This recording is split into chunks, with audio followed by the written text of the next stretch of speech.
Hey guys, this is Nicole, your trusted Bulacan Realtor, and I'm here at Regent Heights, Barangay Poblacion, San Jose del Monte, Bulacan. Biggest update guys, as in kakapasok lang nung balita na to, mainit-init pa from our developer, Pinnacle Homes ng Regent Heights guys.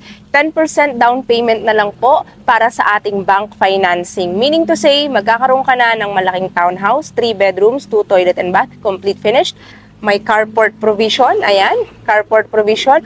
For as low as equity yan lang guys, nasa 17,000 lang ang iyong monthly equity. So, let's have a quick house tour.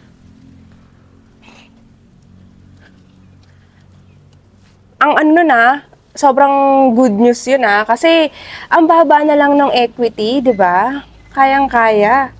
Imagine, ganun lang kalaki yung babayaran mo, magkakaroon ka na ng ganito kagandang townhouse. Oh! Wait.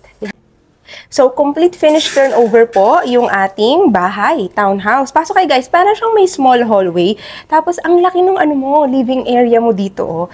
Can you imagine guys nakikita nyo sa screen yung kanyang lot area at floor area nitong Alexa model townhouse sa Regent Heights.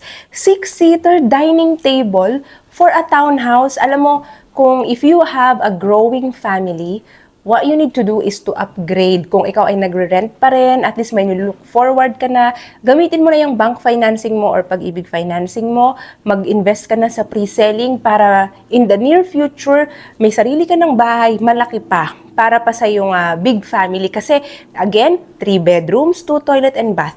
Pa-L-shape yung ating kitchen dito. L-shape kitchen. Tapos, yung service area natin, guys, ito, naka-partition na yung service area. Ipa-enclose mo na lang, ipa-roof mo na lang. Pwede kang maging laundry area mo to.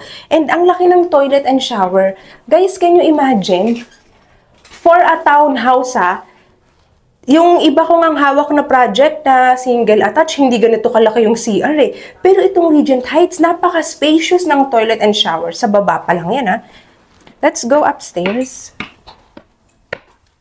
So, ito naman sa taas, naka-partition na yung 3 bedrooms, tas ang luwag ng hallway natin, guys, 3 bedrooms, bedroom 1.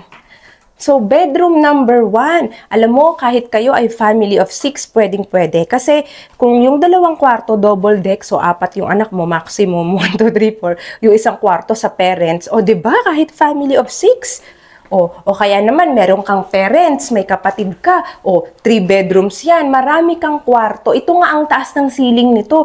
Alam mo ba, sa sobrang taas ng ceiling nito, kahit magpa-loft type ka dito, pwedeng-pwede para mas malaki yung bedrooms mo. Diba?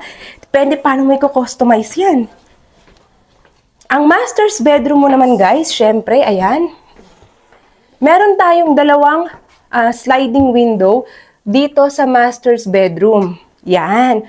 Diba guys? Your master's bedroom, itong closet hindi kasama to, magpa-customize ka na lang ng closet para gamit na gamit mo yung space.